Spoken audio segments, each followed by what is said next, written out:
Assalamualaikum warahmatullahi wabarakatuh. Ya, alhamdulillah kita sudah masuk ke bab yang ketiga yaitu adalah bab virus. Ini saya lanjutkan langsung tidak usah ulangan harian dulu karena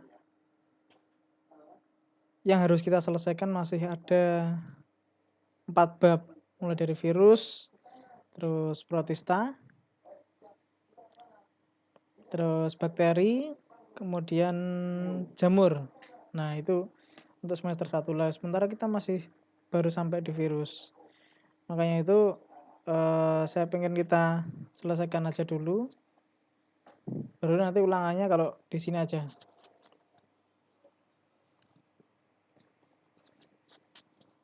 Oke, virus.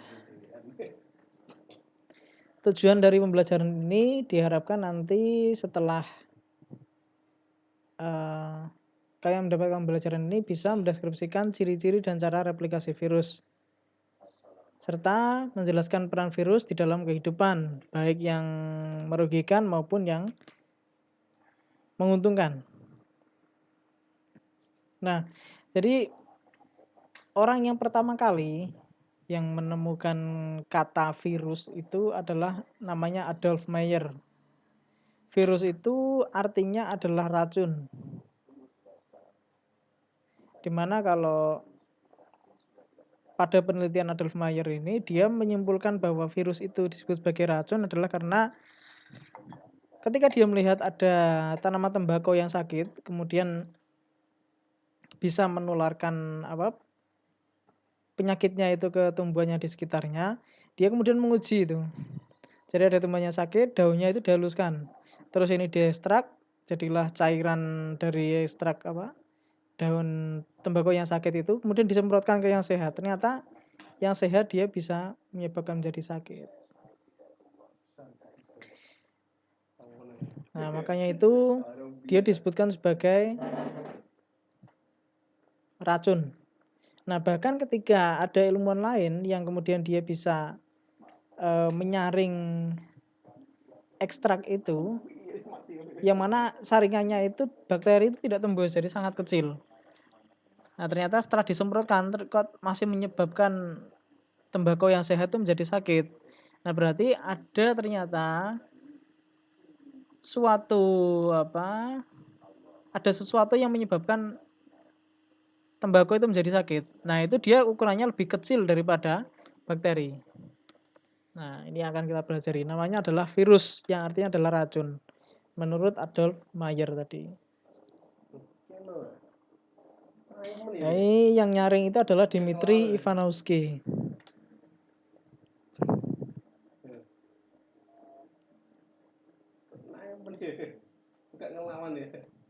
Nah, yang pertama kali kemudian meneruskan penelitian dari kedua ilmuwan tadi, Adolf Meyer dan Dmitri Ivanovsky, adalah Wendell Stanley. Nah, kalau yang Wendell Stanley ini adalah orang yang pertama yang dia mengkristalkan partikel mikroskopis yang menyerang tanaman tembakau tadi. Nah, dikristalkan, kemudian ditelitilah sama Wendell Stanley itu, dan jadilah namanya Tobacco Mosaic Virus atau TMV itu.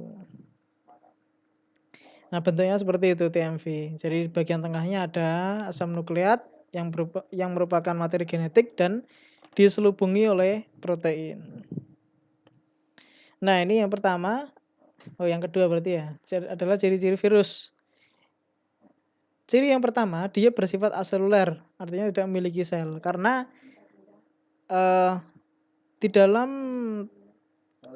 di dalam bagian virus ini tidak terjadi proses-proses kehidupan, misalnya respirasi, kemudian ekskresi dan lain-lain. Jadi hanya berisi materi genetik dan kemudian diselubungi oleh protein itu. Nah, ukurannya dia lebih kecil daripada bakteri. Yaitu ukurannya 20 sampai 300 milimikron. Dan materi genetiknya itu tidak dua, bukan DNA dan RNA, tapi hanya salah satu, DNA atau RNA. Nah, kalau pada manusia dan hewan maupun tumbuhannya lain itu kan punya dua. Semua makhluk hidup dia punya dua asam nukleat, yaitu DNA dan RNA. Nah, tapi kalau virus dia hanya punya salah satu. Kalau nggak punya DNA, dia punya RNA. Kalau nggak punya RNA, dia punya DNA. Kayak gitu. Berupa hablur atau kristal, atau dapat dikristalkan. Jadi tidak ada ya makhluk hidup itu yang bisa dikristalkan. Itu hanya ada di science fiction. Nah, nggak tahu kalau mungkin nanti di masa depan bisa ditemukan ada makhluk hidup yang bisa dikristalkan. Tapi virus ini ternyata bisa.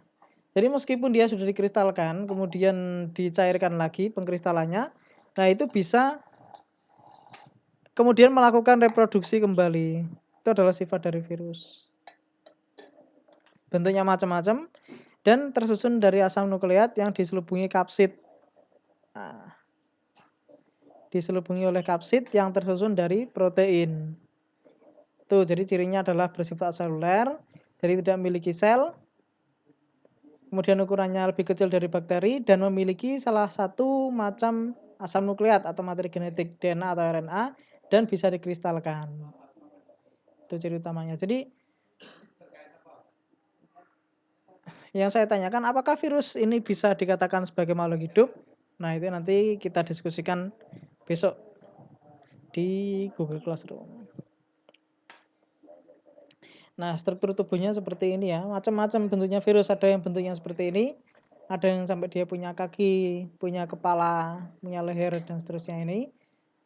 Lumayan lengkap. Dan ada yang cuman kayak gini. Nah, ini contohnya adalah mirip seperti coronavirus. Bentuknya seperti ini. Dia punya selubung lipid atau glikolipid. Atau dinamakan dengan envelope atau amplop. Nah, kemudian baru di bagian dalamnya sini ada materi genetik yaitu berupa RNA dan baru di sini ada kapsidnya. Kapsid yang berupa selubung protein. Nah, jadi ini diselubungi lagi oleh namanya envelope atau amplop yang tersusun dari lipid maupun glikolipid. Nah, ini juga jadi alasan ya kenapa kalau misalnya virus itu nempel di tangan kemudian kita cuci pakai deterjen itu dia bisa tidak aktif lagi. Nah, itu adalah karena selubung lipidnya ini mengalami denaturasi atau pemecahan. Sehingga menyisakan selubung protein dan materi genetik yang sudah tidak berbahaya lagi. Nah, kalau nggak ada envelope-nya ini, maka virus ini sudah kehilangan kemampuannya untuk nempel di sel yang hidup. Jadi sudah tidak bisa berfungsi sebagaimana mestinya. Itu struktur tubuhnya. Nah, ini ada enzim reverse transkriptase. Ini agak rumit ya. Ini hanya khusus pada virus yang memiliki materi genetik berjenis RNA. Nah, kalau RNA maka diperlukan enzim ini agar bisa mengubah RNA ini menjadi DNA. Makanya namanya adalah reverse. Reverse itu artinya berkebalikan dari RNA ke DNA. Harusnya kan kalau transkriptase itu dari DNA ke RNA. Nah, ini kalau namanya reverse berarti adalah dibalik RNA ke DNA. Agar dia bisa menginfeksi sel yang jadi targetnya. Nah, ini ada macam-macam bentuk virus. Ada herpes virus itu bentuknya seperti itu. Parvovirus. Kalau parvovirus itu kalau tidak salah dia adalah virus yang menyebabkan penyakit infeksi pada anak kecil maupun pada hewan ternak. Jadi macam-macam yang diserang oleh virus ini, Parvoviridae. Kemudian poxvirus atau cacar, virus yang menyebabkan cacar, jadi bentuknya seperti ini. Kemudian ada Adenoviridae. Adeno ini adalah penyakit apa ya? Rabies atau apa? Nanti kita cari lagi. Kalau Iridoviridae ini adalah virus yang menyebabkan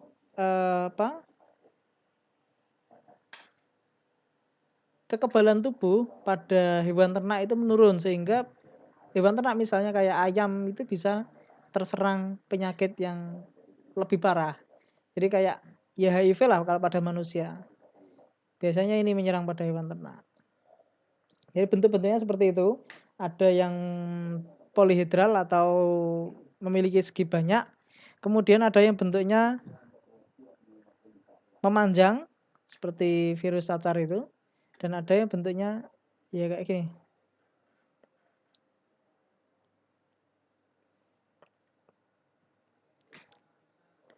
Nah, sedangkan kalau pada bentuk selubung proteinnya ada yang dia kayak tabung, kemudian kayak polihidral, dan ada berbentuk kompleks yang bisa sampai punya reseptor berbentuk kaki seperti ini. Nah, ini contohnya pada TMV, tobacco mosaic virus, atau pada bakteriofag atau virus yang memakan bakteri. Oh, bukan nih. Kalau TMV bentuknya seperti ini. Ini contohnya adalah bakteriofag, virus yang memakan bakteri. Nah, ini virus memakan bakteri atau bakteriofag. Yang ditemukan oleh Frederick Tuor dan Felix de Herelle. Nah, ini bakteri ini dia bisa virus ini bisa menginfeksi bakteri sehingga menyebabkan bakteri itu kemudian pecah dan kemudian mati. Atau kita sebutnya sebagai lisis. Nanti akan dibahas di pembahasan selanjutnya. Nih. Jadi ada dua siklus hidup virus. Virus ini cuma punya satu ciri kehidupan, yaitu dia hanya bisa bereproduksi. Lah, cara bereproduksinya itu ada dua. Ada yang dinamakan dengan siklus litik dan ada yang dinamakan dengan siklus lisogenik.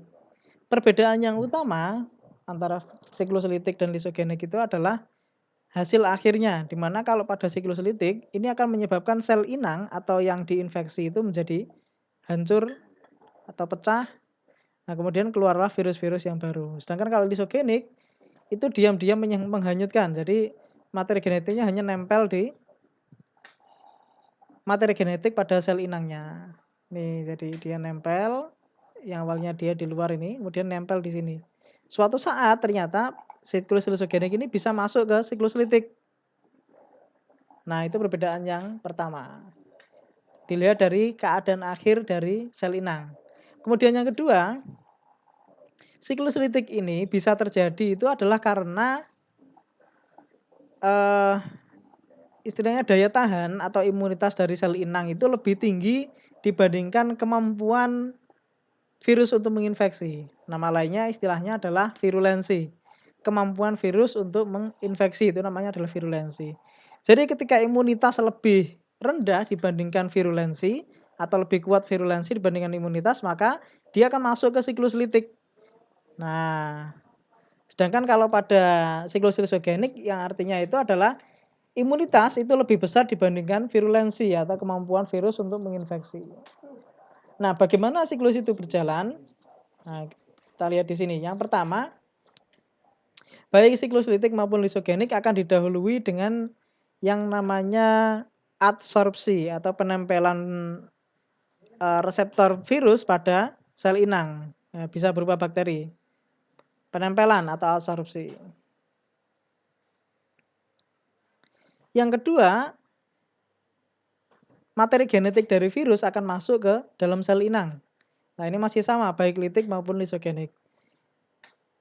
Fase ini dinamakan dengan fase penetrasi, masuknya materi genetik ke dalam sel inang.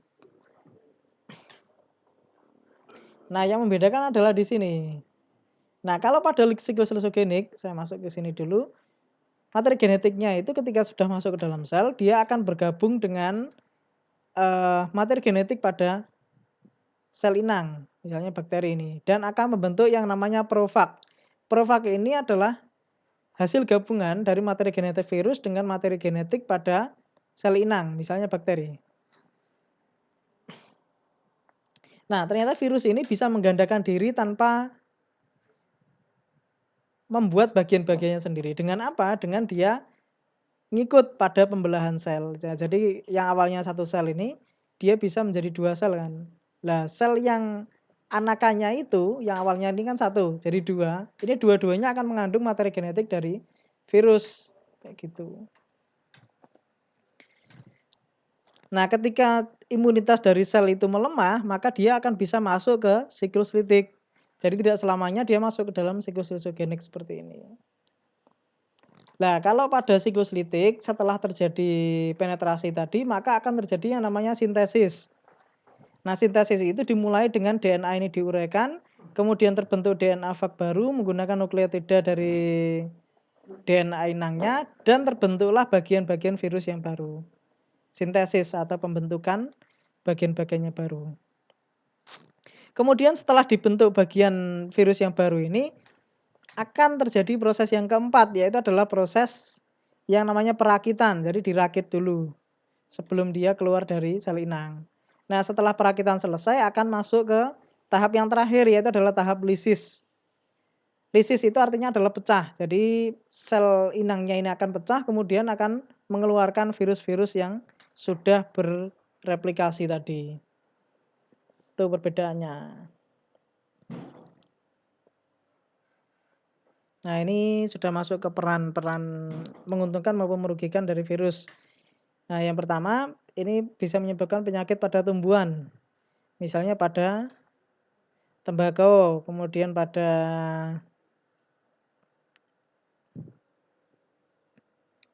apa ini? Banyak ya tumbuhan yang terserang penyakit oleh virus. Nah, ini kalau pada manusia ada flu, ada Ebola, ada campak, hepatitis, bahkan sampai herpes. Nah, sedangkan kalau pada hewan misalnya adalah flu babi, H1N1, kemudian ada flu burung H5N1, kemudian ada cacar unggas. Nah, biasanya kalau ada ayam yang bentuknya seperti ini, dia kena cacar unggas atau pox virus tadi. Nah, ini kemudian ada poliomavirus yang dia menyebabkan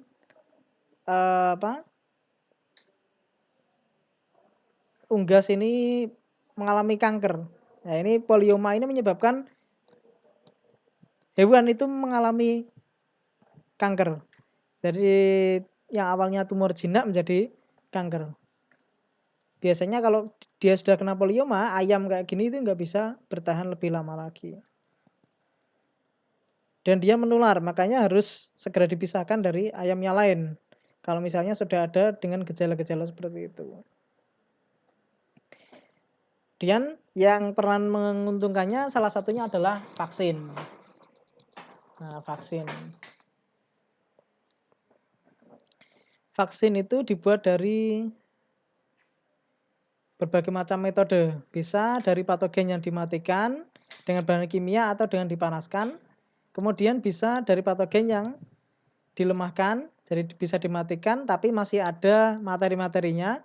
Dan ada yang dia hanya dilemahkan dan bisa dari patogen mikroorganisme yang dibuat dengan tidak aktif.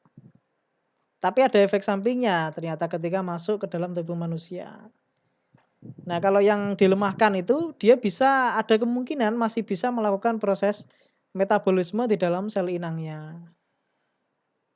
Nah, otomatis ketika dia masih bisa melakukan proses metabolisme, dia akan mungkin masih dapat menyebabkan penyakit.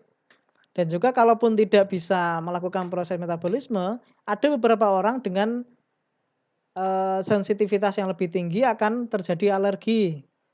Nah, misalnya gatal-gatal kemudian sampai demam, itu bisa sangat mungkin terjadi. Orang-orang yang membuat vaksin mungkin bersentuhan dengan patogen. Ya, otomatis ya, ilmuwan-ilmuwan yang dia berkecimpung di pembuatan vaksin akan lebih mudah untuk tersentuh dengan virus-virus itu sendiri. Nah, ternyata ada yang dibuat dengan rekayasa genetika. Nah, di mana adalah penyisipan materi genetik dari virus itu ke dalam sel bakteri maupun sel hewan. Nah, itu disebut sebagai rekombinan. Nah, caranya adalah dengan dipisahkan gen-gennya dari virus, kemudian disisipkan gennya ke bakteri atau ke sel hewan yang disebut sebagai rekombinan tadi. Nah, rekombinan akan menghasilkan antigen. Antigen itu adalah istilahnya yang melawan dari infeksi. Ya, jadi istilahnya kalau kita sebut misalnya adalah yang bisa menghasilkan imunitas di dalam tubuh. Nah, setelah dihasilkan oleh antigen ini, kemudian antigennya ini akan diekstraksi atau dimurnikan dan itu akan bisa digunakan sebagai vaksin ketika terjadi infeksi. Ya, ini pembuatannya misalnya adalah pada vaksin cacar itu. Nah, mungkin agar lebih jelas ini ada video tentang eh, daur hidup virus. You probably already know that viruses are responsible for causing a number of diseases, from AIDS to the flu. But did you ever wonder how a virus works? Viruses are basically infectious particles that take over the operation of a cell for the sole purpose of manufacturing new viruses. How exactly does a virus do this? In many ways, it works in the same manner as a computer virus does. It has to first gain access and then convince the machinery within the device, in this case a cell, to make multiple new copies of the virus. Jadi sebetulnya virus yang kita bahas di sini, yang dia menginfeksi makhluk hidup itu kurang lebih hampir sama seperti virus yang menginfeksi komputer. Jadi ketika dia masuk ke dalam suatu sistem itu, dia bisa meyakinkan sistem itu bahwa dia aman dan kemudian dia bisa bereplikasi. Hampir sama. There are many different types of viruses, Ini but ada they do macam-macam share some virus similar tadi. characteristics. First of all, viruses are usually specific in the types of cells that they infect. The specificity of a virus is dependent upon the types of receptors that are found on the surface of the target cell. Nah, jadi virus itu tidak bisa menginfeksi sembarang sel. Misalnya kita katakan coronavirus yang paling mudah. Dia hanya akan menginfeksi pada sel-sel di saluran pernafasan. Ya, misalnya di trakea, kemudian di alveolus, dan di sel paru-paru yang lain. Nah, itu dia tidak bisa kemudian menginfeksi sel-sel hati misalnya. Nah, sama seperti pada virus hepatitis. Virus hepatitis juga nggak bisa menyerang pada paru-paru karena dia hanya punya apa istilahnya reseptor untuk berlekatan dengan sel hati. Jadi spesifik, virus itu bersifat spesifik. Nggak bisa targetnya adalah sel paru-paru kemudian yang diserang adalah lambung, ya nggak mungkin. Itu Every sifat cell dari in your virus. body has a pattern of protein receptors on its surface. The virus uses these proteins to target specific cells for infection. Nah, ketika dia In this cocok, reseptornya example, akan the genetic masuk material of the virus infecting the cell is DNA. absorpsi atau penempelan However, tadi. unlike the complex DNA found in the nucleus of a cell, the DNA of a virus is relatively simple and just contains the information needed to manufacture new virus parts. Once inside the cell, the instructions in the DNA are transcribed to RNA. Nah, ketika dia sudah masuk, maka akan terjadi penetrasi, di mana penetrasi ini akan memasukkan materi genetik dari virus ke dalam sel inang. Nah, kemudian dalam sel inang akan terjadi replikasi atau perbanyakan dari materi genetik virus The itu. protein building machinery of the host cell then translates these instructions into the components of a new virus. Nah, dari hasil replikasi itu akan bisa menyebabkan sel inang itu akan memproduksi protein. Nah, mana protein ini akan berfungsi di dalam bagian-bagian virus, yaitu adalah kapsidnya tadi itu. Karena kan kapsidnya atau selubung dari virus tadi itu kan tersusun dari protein. These parts are then assembled into new viruses Nah, within the kemudian host cell. ini akan When dirakit. ready, they emerge from the Setelah host terjadi cell, sintesis akan often terjadi killing it in the perakitan. process.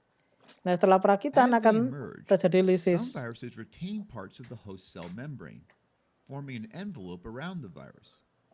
This envelope gives some protection to the virus from the immune system of the host organism. Each new virus is now capable of infecting another host cell and repeating the process of virus replication gives some Nah, di sini tadi itu setelah dia virus ini keluar, kenapa sel ini bisa pecah adalah karena virus tadi yang sudah lengkap ini dia bisa mengambil membran sel inang. Jadi bisa diambil kemudian digunakan sebagai selubungnya dia. protection Nah, to the maka itu virus from the selnya immune bisa system of the pecah. host organism. Each new virus is now capable of infecting another host cell and Nah, repeating setelah the dia process of virus keluar dari replication. sel yang satu tadi, dia bisa By understanding menginfeksi how the life cycle of a sel-sel yang virus lain. works, scientists have been able to develop antiviral drugs that target specific points in the virus life cycle and thus prevent the virus from replicating. Nah, ini ternyata ilmuwan sudah mengembangkan obat antivirus yang dimana bisa mengganggu salah satu fase dari virus, misalnya adalah fase penempelan tadi. Nah, kebanyakan antivirus itu dia adalah mengganggu di proses penempelannya. Jadi bagian luarnya ini, reseptornya ini tidak bisa dikenali oleh sel inang, sehingga virus ini nggak bisa ngapa-ngapain di dalam sel inangnya itu. Menempel aja nggak bisa, bagaimana dia bisa menginfeksi, kan gitu. Nah, saya kira cukup itu, selamat belajar. Saya akhiri, wassalamualaikum warahmatullahi wabarakatuh.